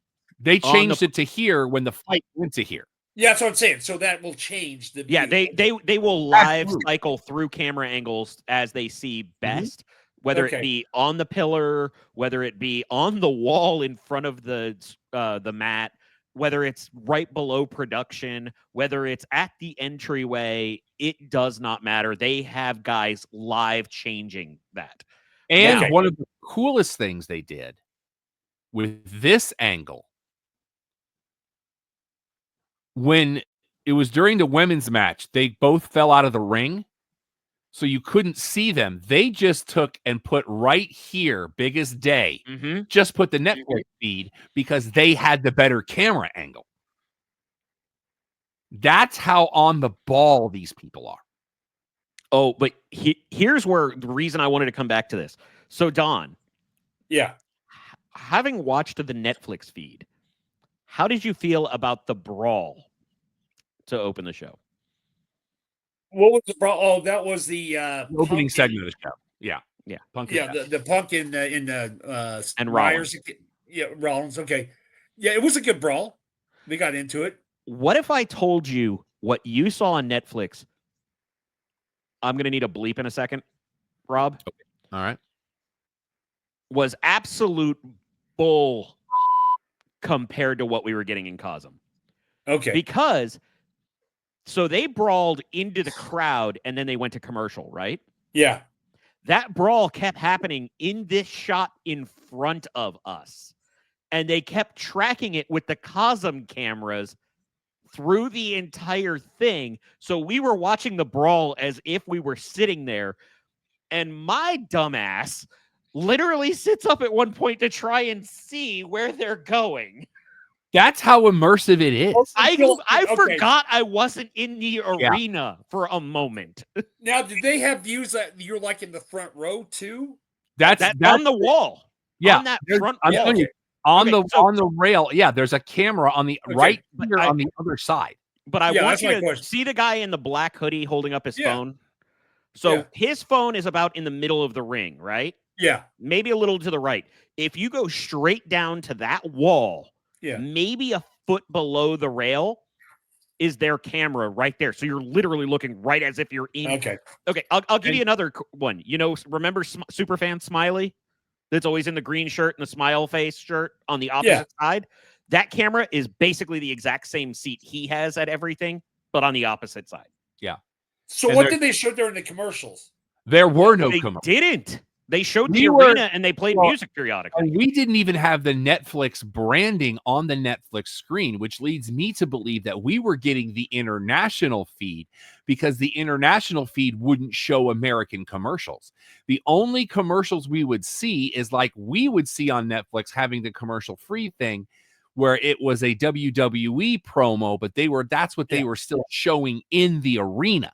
So basically, during the commercials at Netflix, you'd be seeing if like you're in the arena saying, "Go to WWE shop, blah blah blah," or whatever. Or they would come right back to the feed because Cole and McAfee were still doing commentary, which leads me to believe we were watching the international feed and the interview segments that we don't always get. Okay. So whenever that came up, there's obviously not a Cosm camera. Okay. So like Rob was saying, in the big middle, they would just put it up like it was its own TV. So the New Day came out. And we saw it. It came in. They were already been talking for a bit, jabbing the crowd. Yep. Uh-huh. You saw what they were saying before that, right? Oh, we saw everything. We saw everything. All right. And so, like, this is the ultimate way to watch anything sports related. I can't 1,000%. This is an experience that I was truly, absolutely blown away. This was amazing. There was a sign right in this area right here, Don, because they were in Buffalo. Yeah. There was a sign right in this area right here that said John Cena likes his wings with ranch. Oh boy. Yeah, that was a pop. And new women's world champion. Did not see that coming. No, I did not see that. No. I expected one belt to move, but that wasn't it. Yeah. Or maybe a pair. Yes. Yeah. So that location's called Cosm, Dallas? Cosm, Dallas. Yeah. Dallas. And it's right next to Tiger Woods' Pop Stroke, which is his mini golf course that's right out there. So COS? COSM. COSM is how that is spelled. Go to their website. They do all kinds of stuff. They actually have a filmed version of Cirque du Soleil's O from Vegas that they show in there. We saw some clips from that were outstanding. They have all kinds of sports games. They actually had a table that had the title on it that you could have your picture with, which was kind of cool. Thank you so much to Cosm for having us out. We would love to come do live shows there for WWE events or whatever you're booking, because this show kind of covers a lot of what y'all do. It's also very convenient for me. I'm not gonna lie, but they do. I'm looking on their site. They do even Chelsea. Yeah, football. Yeah, that's why Sheamus and Drew McIntyre were in town last. Chelsea is one of their main teams. Yeah. Yeah. I mean, they were in for Liverpool versus Newcastle. Yeah, words cannot express how amazing this place is. It's one of those, I've been very fortunate to do a lot of cool things in my life. I was not prepared for this. Yeah. It was insane. Dear God, do I want to go back for a billion things now. Yes. And the food was good. The smash burger was really good. I had nachos, and we had chips and queso and salsa, and the nachos had chicken on them. They were delightful. So were you in the hall or the dome? We were in the dome, brother. Okay. We were in the center, literally. The hall is pretty cool too, but it doesn't compare to the dome. Right. Almost dead center in the dome. Mm-hmm. It was fantastic. Yeah. There's just no other way. It's worth a trip, Don. I'm telling you right now. I have been looking at this since they opened, and one of the things I've been looking at is how much the tickets are, and I'm like, man. It's a little steep. After seeing it, I'm like, what can I convince Sean to go to? It's not what am I going to go to? It's what can I convince Sean to go to? 3 letters. UFC, dude. We've talked about that. She may just like rent a room there once she's next thing you know, we're staying on Rob's couch. Right. So that I'm not much of a UFC guy anymore. I would watch a UFC event there because of how amazing it looks. Seeing two dudes that are about 24 feet tall just beating the hell out of each other from about what feels like 6 inches away, that's a fight I want to watch. I want to watch a baseball game there. Yes. I mean, it's hockey. Get hockey going. A couple of NXT notes. Cora Jade injured her head during that match. That was real, but she said she's doing better. Yeah. And shout out, stopping the match was the right move. Any of you that's complaining about it, you know what? Log off. I don't want your views. Get that. No, I almost said it. I caught myself. And we have a new North American champion in Shawn Spears. Oh. Yeah, and his lovely wife was there. So AEW, some things that could be happening at All In. Something that we have said on this show. Mm-hmm. And now I don't want to take credit. I want to say Rob said it. That was me. I had said that somebody needs to have both the international and continental titles and call it the Intercontinental title. We are allegedly having a unification match at All In for those two titles. somebody's watching the show. I wonder if the trademark for Intercontinental lapsed or they couldn't do it. Because that would be hilarious. Or they could just hyphenate it or put like a slash there and it would be something different. Oh, I just realized the booking I want for that. Nobody else wants it. What? Who's had more Intercontinental reigns than anybody else? Jericho. Yeah, I don't like it, but tell me that's not the person to unify that and start cheering about being a 12-time or something. It has come out that Rey Fenix has officially been released, so get ready to see him, kids. And it was officially announced yesterday and on last night's Dynamite that Prime Video will be hosting going forward the AEW pay-per-view starting with Revolution this Sunday. Mm-hmm. So you'll be able to purchase those through your Amazon, and apparently Paul Walter Hauser will be a part of 0 Hour. He has been working for MLW lately, so it's not like he's been away from the business. With rumors that Saraya may be just letting her contract run out. Her brother Zach is no longer with AEW. We lost Don. We did lose Don. Okay. I'm going to save this next bullet point because you already know about it, but I'm going to wait for Don to get it back. Sounds good. From Collision. Did you watch Collision? I did, but what the weird part about this is that Collision feels so long ago because it's on Saturday. I know. And we get almost a full week. The booking of that FTR Undisputed Kingdom match was weird. Honestly, there's a lot of weird booking going on in AEW right now. I've said time and time again, they have the talent. They have guys that know the business and women who know the business. Their production is what needs to improve. And I feel like when production improves, we'd start being more... But it wasn't a production thing for me. I'm leading to something. FTR knew about the foot on the rope. So they do the face thing where they get the match restarted. And then it looked like Cash Wheeler was tapping out, but the ref didn't call it. And then they wouldn't shake the hands at the end. It was just weirdly booked. No. So what I was getting to mm-hmm. was that if they had production improvement, which means they would bring in other people who know how to shoot stuff, they would probably have less of these errors and would also possibly be able to overcome them the way that WWE does in certain circumstances. So okay. I think this all boils back to production, and there's too many people trying to do one thing, and it winds up getting crossed over because there's so many voices in that room because you need the participants and the ref involved as well as production. And Harley's finishing move is now called her finishing move. I love that woman so much. She's and Shivani worked off of her so well. As he does. Because he's greatness. Because he's Schiavone. So Don, yes, we waited for you to come back because for this next bullet point. What's up? The Texas Rangers are going to be hosting AEW night. Actually, before you do that, Don, can I get you to lower your camera just a little bit? I want to see your face clean on this reaction. Thank you. They'll be playing Baltimore. And for AEW night, which is going to be the week before All In. Okay. If you go to the game, you will get a fanny pack that is replica of the AEW World title. Please tell me you have a picture. Oh, I should do that. Okay. So I learned a new thing about this, Don. Okay. Apparently, the Rangers do special promotion tickets where it does not matter when you show up, you are guaranteed an item. So if you get the promotion tickets, you don't have to worry about being there 12 hours early because people. Okay.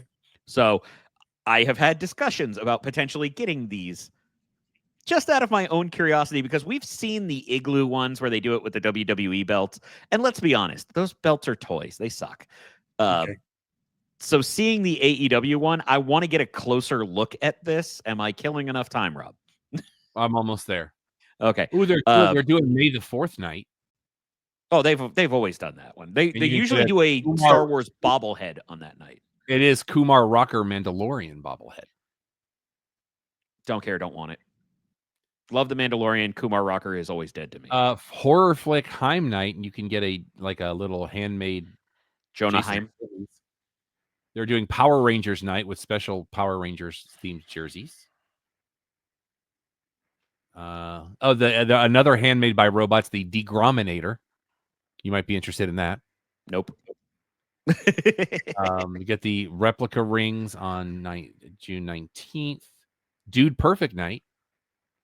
Dallas Stars night, and they're doing the city jersey as a Stars sweater. Oh, that's cool. I dig it. Ah, there she is. Actually, I'm gonna bring up the Stars nights first so you can see it. Thank you. Because it's the same. Ooh, I like they're doing an Elvis Andrus night with a hat. I like that a lot too. I believe he's going into the ring that night, isn't he? That's the Elvis Andrus hat right there in the middle. Oh, I like that. I like that sweater. That sweater. How sharp is that? But Don, there's the fanny pack. Boy, it's a hybrid of the Rangers and AEW. I'm game. That is a really good fanny pack. Though. And did I mention it's on my birthday? Oh boy. I'm not gonna lie, that Mavericks jersey is pretty slick too. Superman Day. All right. They're doing a Corey Seager Superman bobblehead. Another replica. I don't understand the upside down thing. I just don't. It's a statement that this is I heard about this the other day. It started during the pandemic, and it's when you see the upside down writing, it's just the statement of the entire world's just gone upside down. That seems appropriate. Ooh, FC Dallas is slick too.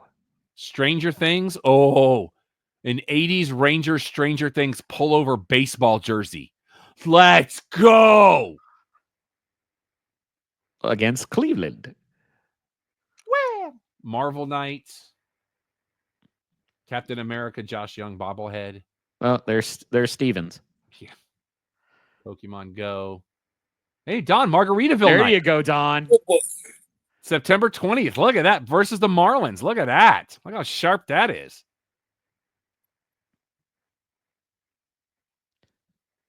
You're wasting away again at Globe Life Field. Yep. Oh, there's a football jersey. That's cool. No. Well, no. No. Oh, football. Night. Yeah, I'm not saying the name. Call of Duty Endowment Night. Interesting. Harry Potter Day. I will say the Allen Americans do Harry Potter Day better. Look at the Whataburger night. And it's Jake Burger. Dude, Of course it's Jake Burger. It's a hoodie, isn't it? Yeah, it's a hoodie jersey. Oh. They're doing things right this year. Take my money. Look at the Trevor Siemian. Oh, bit. We have gotten so far off the beaten path. We are so over time. Yeah. A couple of quick Dynamite notes. And I think you guys were talking about this a little bit, but I want to send a shout out to the director of Queen of the Ring who completely changed gears when he was talking to Tony Storm. Like he became Mr. DeMille and said, I will neither confirm nor deny that the footage is at my house. But there was a sign that made me giggle. Pac has no street clothes. I mean, they're not wrong. It's so true. He even did it when he was the king of the cruiserweights. He didn't have street clothes. I laughed. Is that a Dragon Gate thing? I don't know. But I giggled out loud when I saw that. I have so many questions. I was like, well played. Well played. I mean, I know why he doesn't wear street clothes. I've seen the man in casual clothes. It's not a good look for him. I was like, that. I don't care what else happens tonight. That great work. Great work, kids. All right, let's do the plugs. There's a QR code over there. No. Scan it. Nope, you had it right the first time. Oh, really? Yeah. Because now I'm reversed. I'm going by my screen because I think my screen's where the recording comes from. Just clarifying, on my screen it's reversed. Scan it so you can get to all of our social medias and everything. It's one of these two places. You can follow me on your social medias if you like. Everything is Yes That Rob Irvin. That is spelled ERVIN. I am Vexploit on all social media. If you'd like to help out the show, please go to ProWrestlingTees.com and search for the Cheap Popcast. We got a lot of different designs and a lot of different color options within those designs. If you're an artist and have any suggestions on tweaks you want to make or even designs you want to submit, you will get all proceeds from every shirt sold. You can reach out to me at alex@theclubhousepodcast.com for that. And that URL to get those awesome shirts that even make me look good, ProWrestlingTees.com/the Cheap Podcast. At Twitter, I'm McBoonoo, IGBNUUU. If you want this master in your place, email me, Don, clubhousepodcast.com. This Saturday, Bunkhead Film Festival, downtown Garland. We're not going to be live. We'll be live to tape. So we'll be there at 4 o'clock on Saturdays, judging some great student films, as we like to do with our friends in the Garland Independent School District. Come on out to the Plaza Theater, see some of these talented kids and the work they're doing. But that episode will be available before the end of the weekend. Alex. Bankhead. Film Festival. Head of Bank. Yeah. Head of Bank. Bankhead. And it's right there in the downtown Garland Plaza Square. It's awesome. Come hang out with us and raising some money for some good cause. Also, excuse me, we've got some links on our social media for Garland High School's Film Club shirt. It's Beetlejuice themed, so order that as we get ready for the Real Owl Film Festival coming up in May. Charlotte Marshall's on Pinterest, who's gotten the first step towards her doctorate. Very proud of my sister. She's on Pinterest because we're morally obligated to say that. Our normal show every Thursday night, 8 Eastern, 5 Pacific, is your one-stop shop for all things sports, entertainment, pop culture, pro wrestling. Make sure you join us. So until next time, for Alex, for Don, for the Empire, I'm Rob. Clubhouse is closed. Brittany Palmer on the cover. I don't know if we mentioned this last week. She's on the cover of the new Fitness Girl magazine. Check it out.